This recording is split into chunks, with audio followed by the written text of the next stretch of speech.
ผมวันนี้หลังจากถอดความสะอาดเรียบร้อยสอนถอดอะไรต่างๆเรียบร้อยนะครับเป็นวิธีการประกอบบ้างประกอบให้เป็นตะเกียงจักรยุพร้อมใช้นะครับ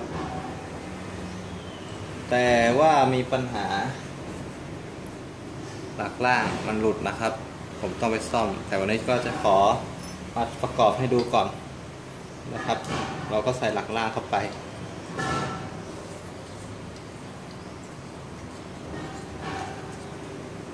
มันมีตะกั่วรองหลักล่างด้วยนะครับเวลาขันไปมันจะตรงพอดีนี่นะครับจะตรงได้มุมพอดี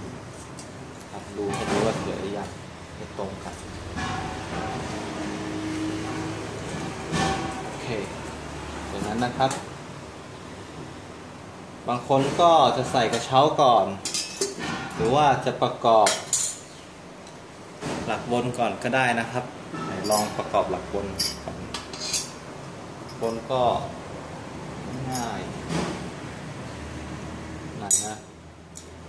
แกนส่งเข็มแต่เอาแกนส่งเข็มไปไว้ไหน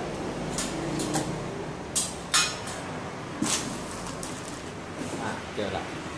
นี่นะครับแกนส่งเข็มจะมีเข็มแล้วก็นมหนูนี่นะครับเข็มมันจะแทงทะลุแยงเศษอุดตันนะครับ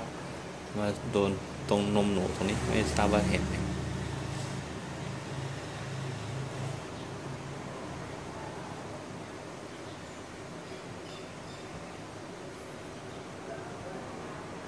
ไม่เป็นไรสมมุติว่าเห็นแล้วกันนะครับตรงนี้หัวใจสำคัญเลยแล้วก็เอาแกนส่งเข็มเข้าไปใส่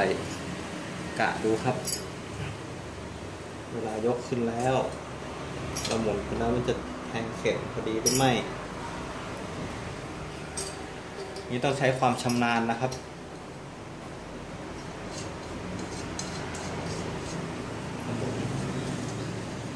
ออกไปแทง2 เข็ม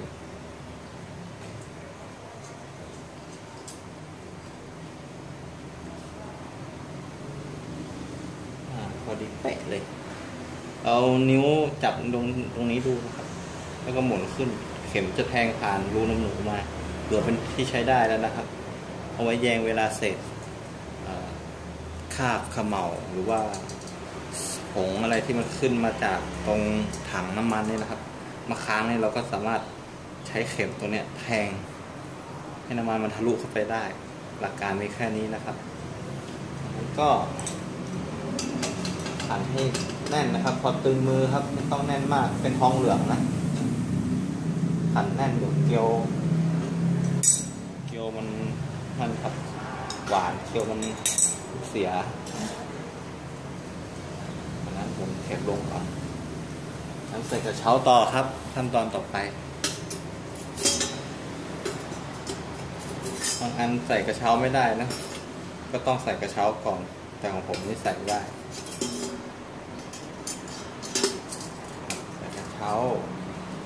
จานรองกระเช้านี่ครับ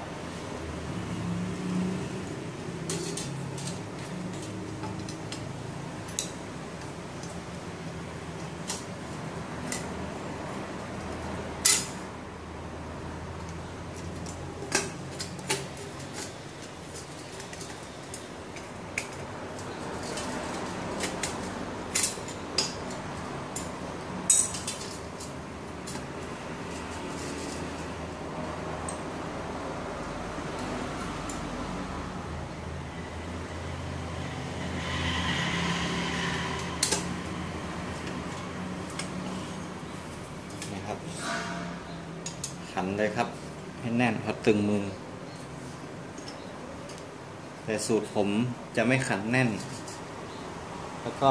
จะลองเอาหัวในใส่ไปก่อนเข็มเอาลงก่อนนะครับเวลาเอาเข็มขึ้นเข็มจะแทงตรงนี้เราเวลาคนเริ่มใหม่นะครับไม่รู้ก็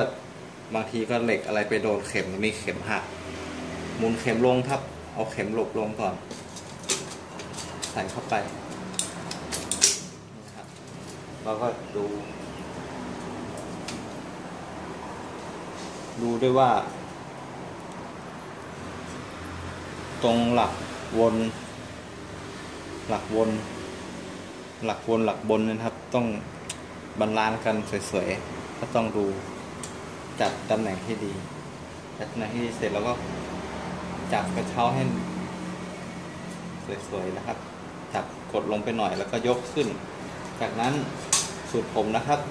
ก็จะขันกระเช้าเลยนี่แหละครับมันก็อยู่ในตำแหน่งที่โอเคเลยไม่เอียงนะครับแล้วก็ใส่ไป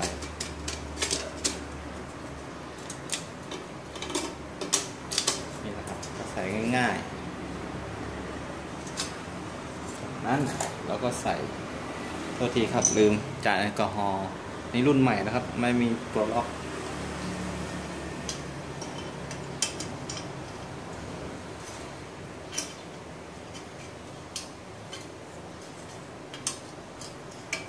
นี่นะครับจ่ายแอลกอฮอล์ไปปักโต๊ะแก้ว